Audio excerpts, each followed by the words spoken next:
બગડી જાય ને કે ના બગડે? 12 મહિના જેવું આપણે ભરી રાખીએ તો એમાં જીવાત પડી જાય, પડે કે ના પડે? અને આ જે આ શરીર છે એમાંથી આત્મા જતો રહે અને 24 કલાક પડી રાખો, 24 કલાક પડી રાખો તો ફૂલી જાય, એમાંથી જીવડાઓ નીકળે, જીવડાઓ જાય, દુર્ગંધ નીકળે એમાંથી.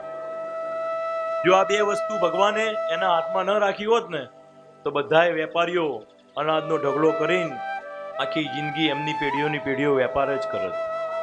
અને જો આ શરીરે એમને એમના હાથમાં ન રાખ્યું હોત ને તો શરીરમાંથી પ્રાણ નીકળ્યા પછી લોકો એનો સંગ્રહ કરી રાખત કે હમણાં જીવશે, હમણાં કંઈક કરીશું, હમણાં વિધિ કરાવીશું, હમણાં તાંત્રિક બોલાવીશું, કંઈક કરીશું, પણ હમણાં ઊભા થઈ જશે, એમ કરીને સાચવી રાખીએ.